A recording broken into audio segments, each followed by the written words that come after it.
And I'm so excited to have her become part of this launch with us, and I know she'll have a significant impact on the work we'll all do together.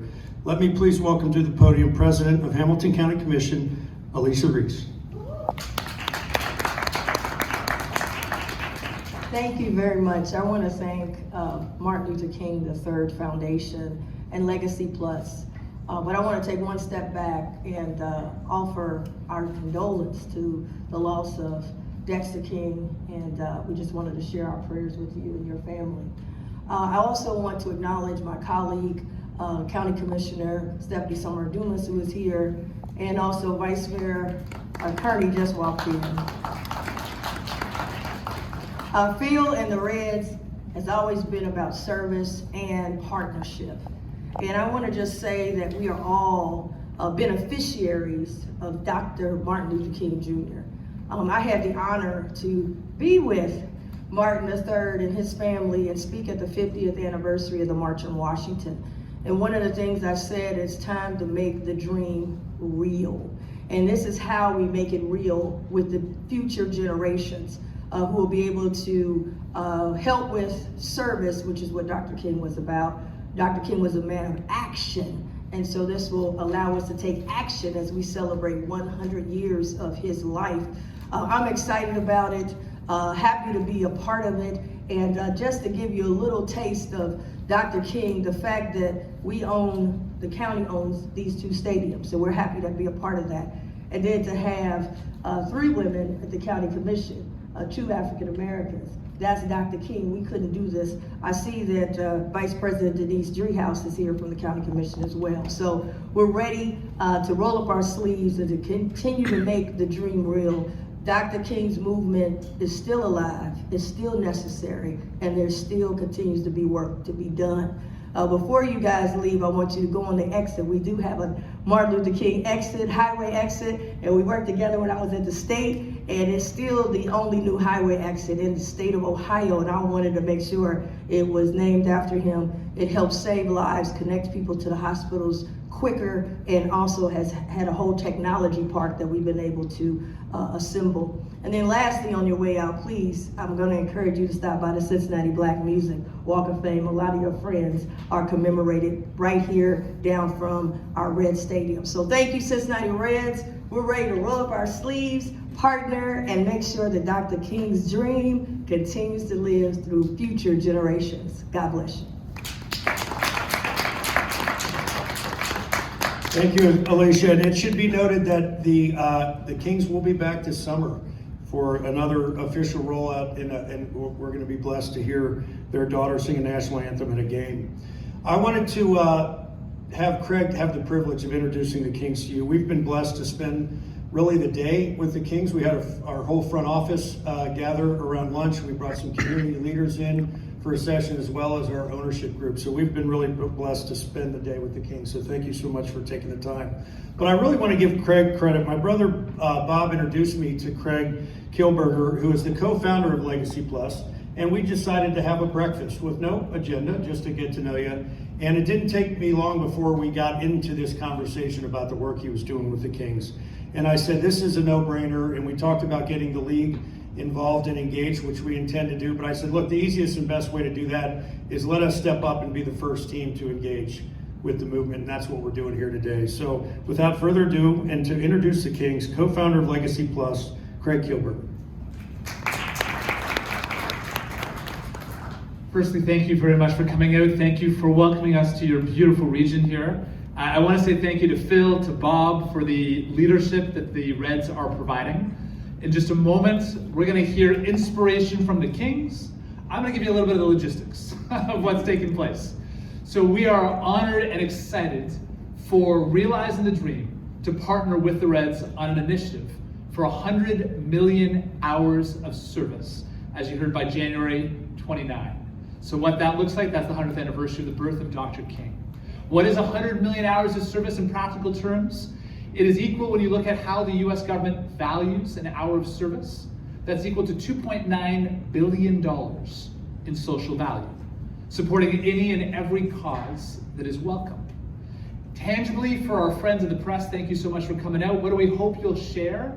We hope you'll invite individuals to go to realizethedream.org, because when they go there, they're going to find a website with curated opportunities, over 50,000 curated opportunities right now, waiting for them to volunteer, including by city, by state, and cut by cause. So they can pick their city, their state, their city, their cause, and curate it up with the opportunities waiting for volunteers right now to make a difference here in Cincinnati.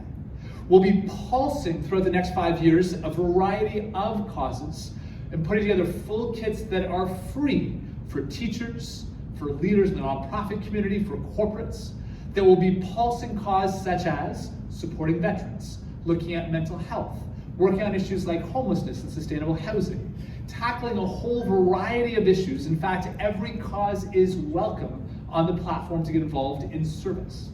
Now, we're incredibly excited that as part of this, we're going to have events taking place across America, including an epic celebration on the 100th anniversary, visits to Selma, visits to Montgomery, some of the historic key cities, supporting the history of civil rights, but the modern day activation as it comes alive.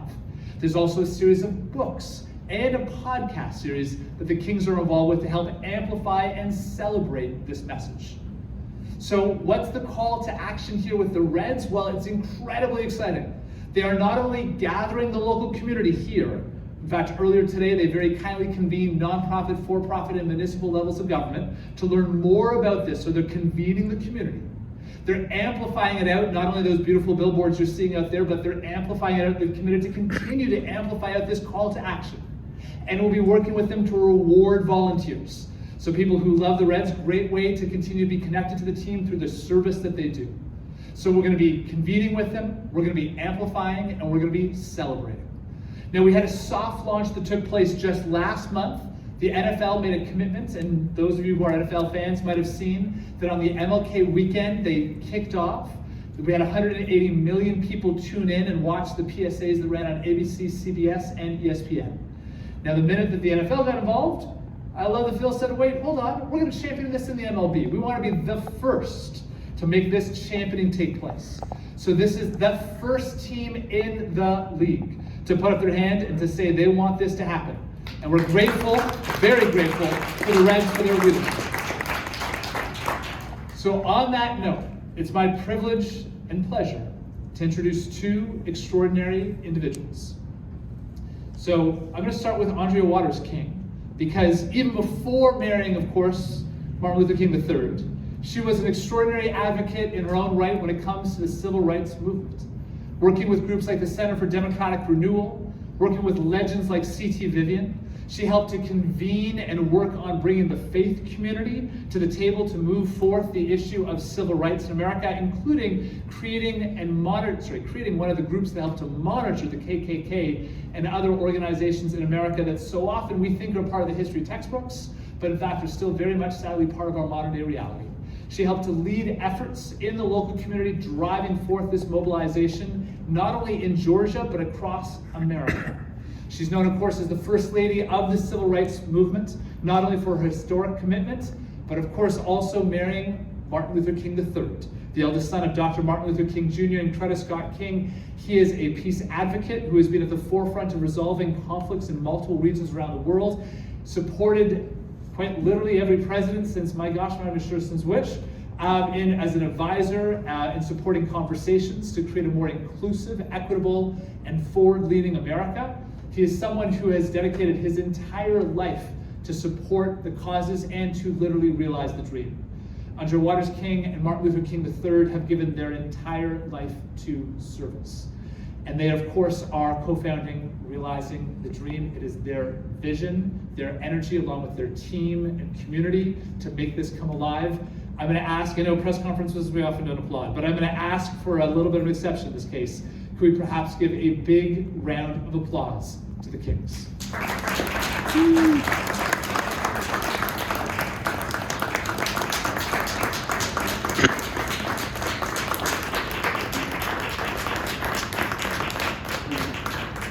Thank you. Good afternoon.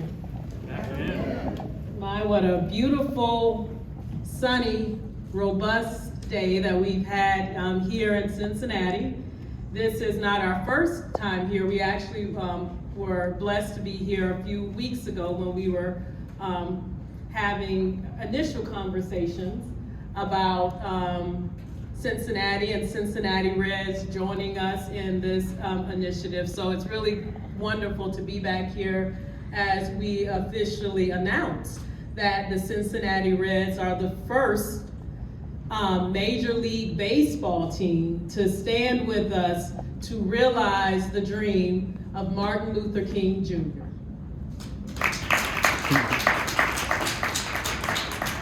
As we were preparing to come here this morning, it certainly is with a bit of heaviness, because we did just celebrate the 95th birthday of Martin Luther King Jr., and that was followed a week later by the death of Martin's younger brother, Dexter Scott King.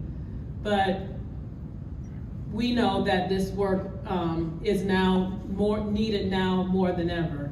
And I was thinking about the biblical verse, here comes that dreamer.